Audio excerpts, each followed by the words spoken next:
어느 정도까지 시장이 올라갈 수 있을까? 3천을 기준으로 떨어지면 올라가면 거기서 뭐 더 갈지에 대해서는 모르는데 네. 지금은 함부로 예단할 게 아니다. 알겠습니다.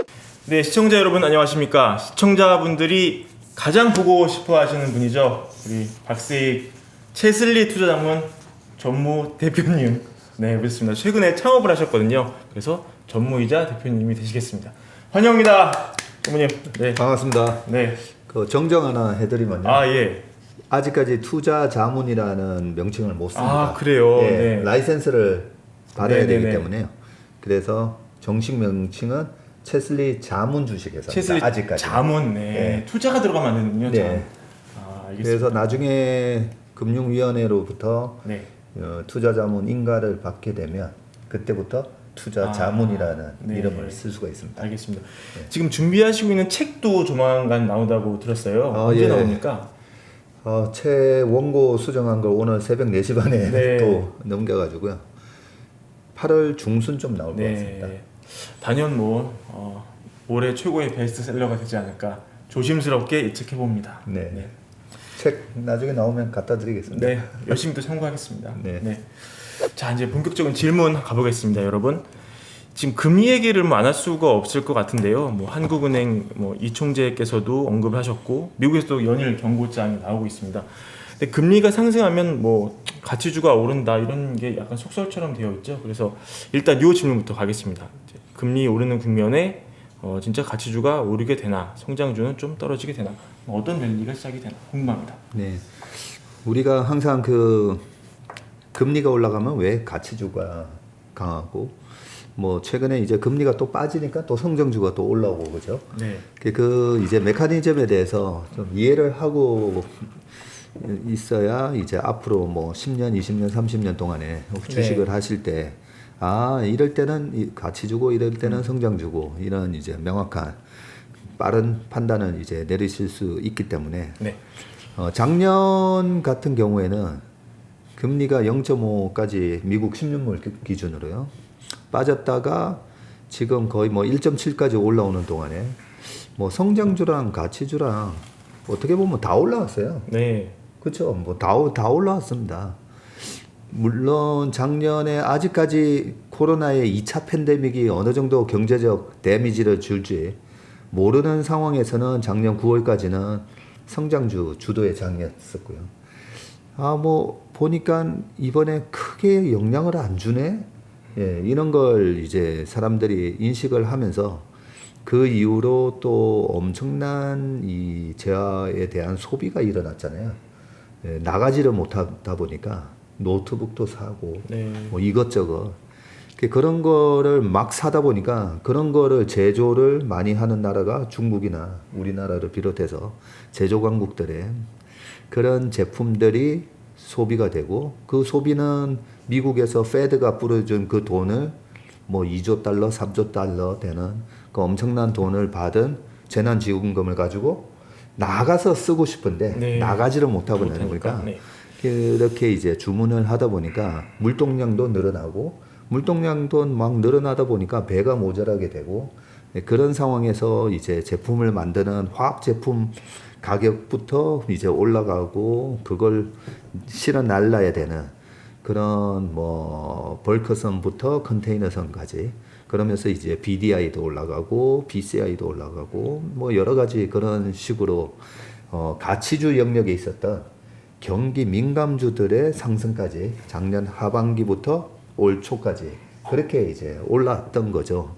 올랐는데 왜 요즘 들어와서 가치주가 가고 금리에 따라서 가치주와 성장주가 지금 시소 게임을 하는 듯한 그런 현상을 보이는 이유는 시장이 이제 너무 많이 올라서 무거워져서 그래요. 그 무거워진 게 예전에 제가 여기서 말씀드렸던 버핏 인덱스 같은 거 그런 식으로 따지면 경제 GDP 대비 엄청난 이제 주가 시가총액이 형성이 된 거죠.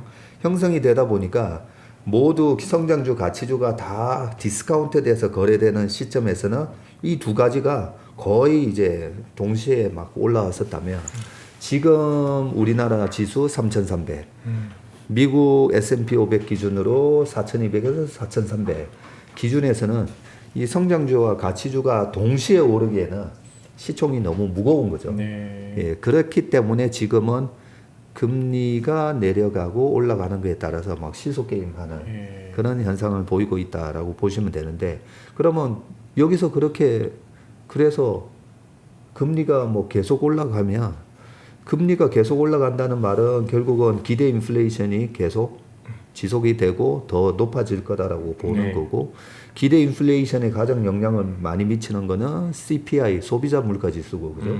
소비자 물가 지수에 또 가장 영향을 많이 미치는 거는 유가가 되겠고요.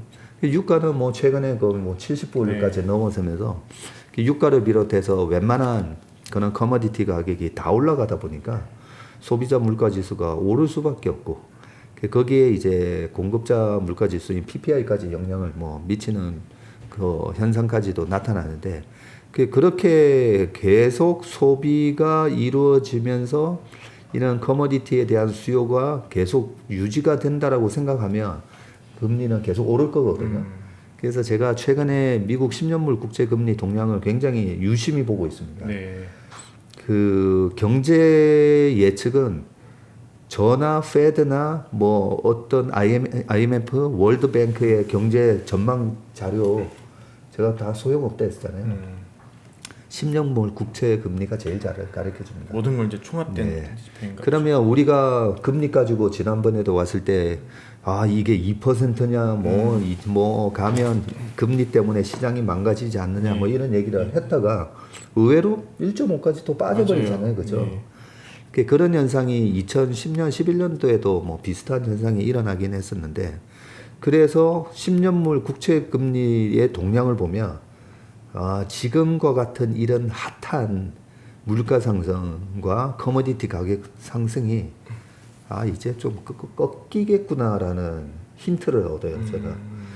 그러면 이게 돈이 많이 풀렸으니까 당연히 인플레이션이 계속 이렇게 작용하는 거 아니냐라고 또 요즘 다들 그렇게 생각하잖아요. 네. 그렇기 때문에 인플레이션, 돈이 많이 풀린 이 유동성과 그 다음에 투자 센티멘트에 가장 영향을 많이 받는 자산이 비트코인이라고 보거든요. 네. 그래서 저는 이제 10년물 국채금리와 유동성에 가장 영향을 많이 받는 비트코인을 예의주시하면서 보고 있었는데, 네. 아시다시피 비트코인 7만 불에서 3만 불 깨졌다가 3만 5천 불. 맞아요. 그렇죠. 유동성에 약간 유동성과 이 어떤 꿈에 대한 센티멘트가 뭔가 꺾였잖아요. 네. 그래서 우리가 뭐 예측을 할 필요가 없습니다. 시장이 주는 그런 메시지를 잘 이제 해석을 하면 되는데, 그렇게 보면 최근에 이제 금리가 꺾이고 이게 커머디티 가격이 화학 제품 가격, 철광석 가격, 이런 유가나 이런 것들이 여기서 뭐 90불, 100불 치닫지는 않겠구나라는 좀 생각을 하게 되고요. 그런 생각이 저만 하는 게 아니라 시장에서 촉이 좋은 사람들이 뭐 비슷한 생각을 하면서 최근에 우리 나라의 시가총액 10위 안에 변화가 지금 막 일어나고 있잖아요. 예, 그 변화 속에 보면 제일 지금 뭐죠? 제일 화두가 되는 기업이 카카오잖아요. 예, 카카오가 이제 시총 3위가 됐었잖아요. 네. 그런 것들이 보면 얼마 전까지 뭐 HMM 같은 주식이 굉장히 강했고, 철광석 가격이 강했었기 때문에 그 포스코 같은 경우도 굉장히 셌다가 최근에 이제 철광석 가격 같은 경우가 이제 누워버리잖아요.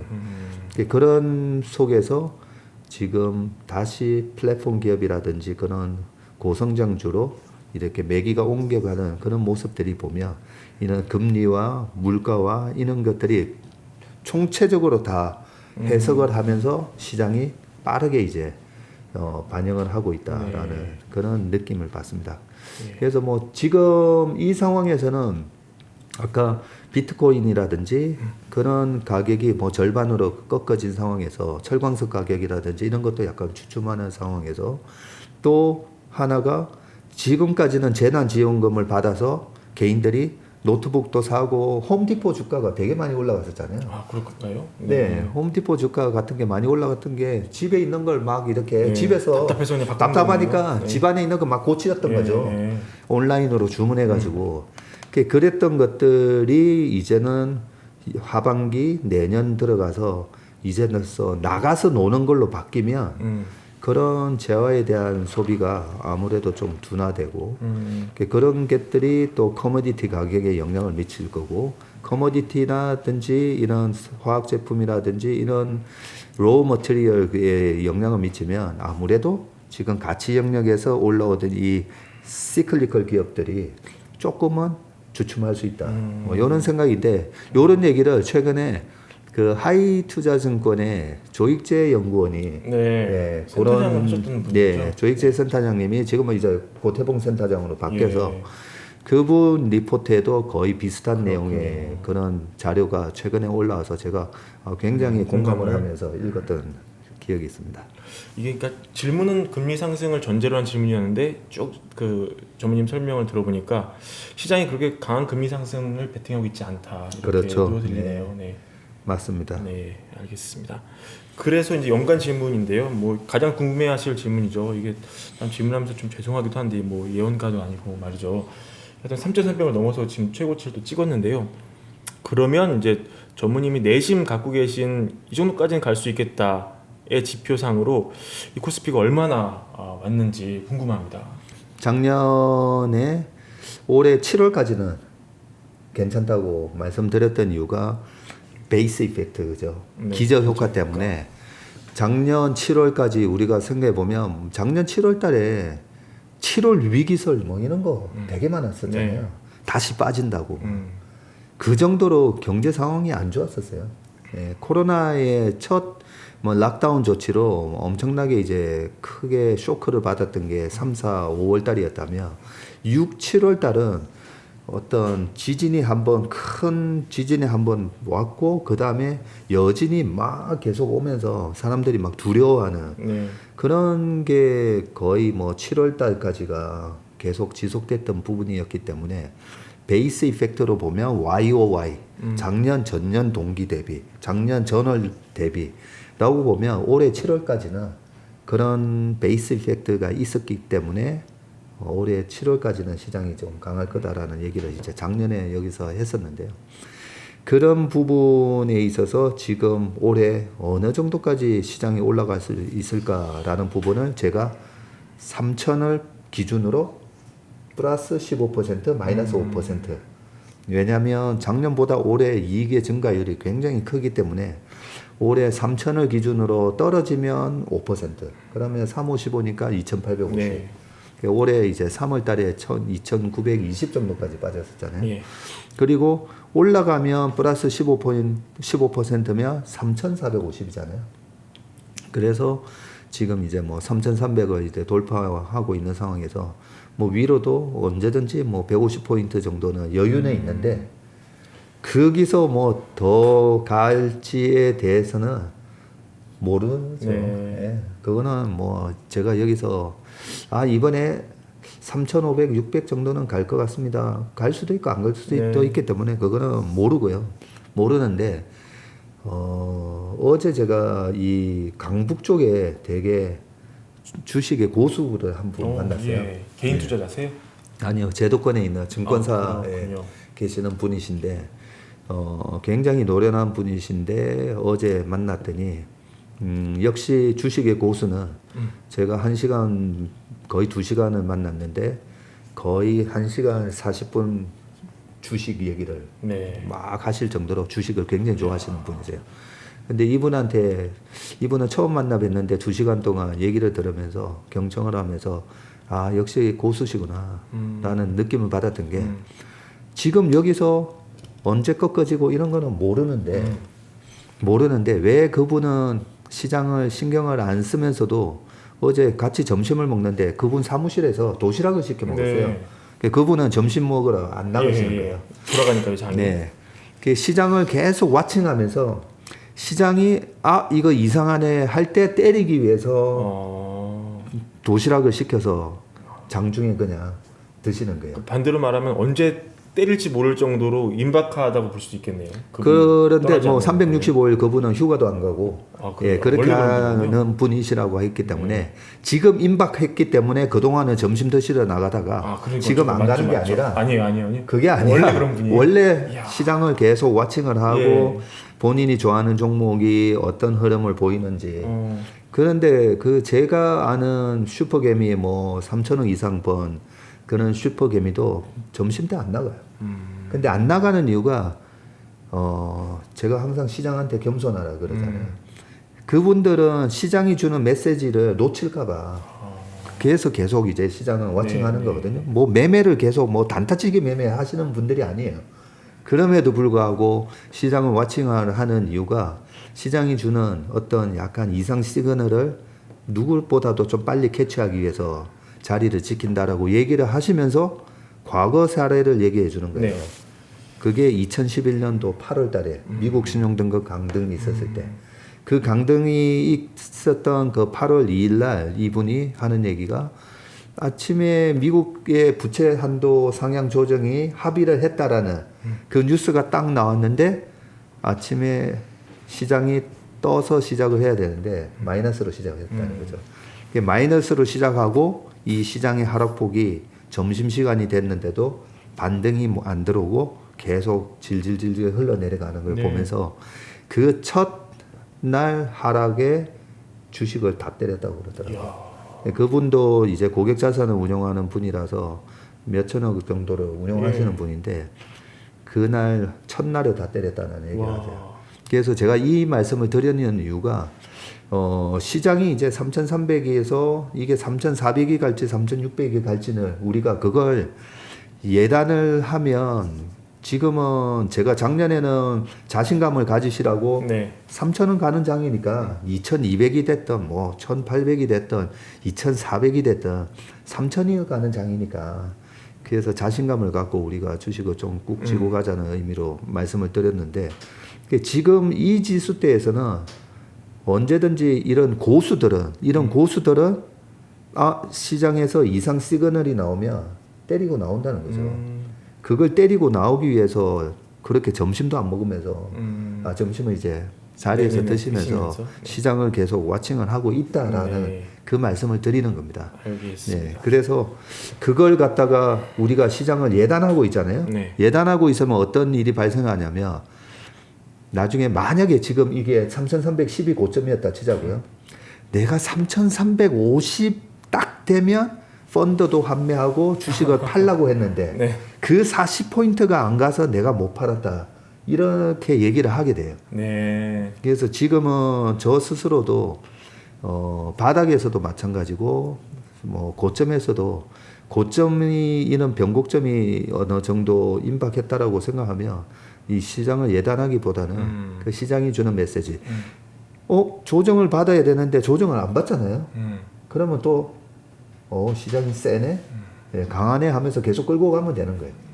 끌고 가면 되는데 이번에 만약에 비트코인도 7만에서 네. 당장 그 뭐 1억에서 1억 2천 갈 거다라고 얘기가 많았었잖아요. 근데 꺾이잖아요. 만약에 선수들이었으면 7만 불에서 6만 뭐 어떤 의미 있는 지지선이 깨졌을 때 아마 때리고 나왔을 거예요. 근데 이게 1억 2천이 갈 거야라고 그냥 예단을 하고 계신 분은 아마 못 빠져나왔을 것처럼 그래서 약간은 좀 그런 관점으로 시장이 여기서 얼마 정도까지 갈 겁니까? 그 부분은 지금은 함부로 예단할 게 아니다. 알겠습니다. 주택 마련 주식 대박 매불이 하나면 오케이입니다. 매불이 구독 누르시면 부자 됩니다.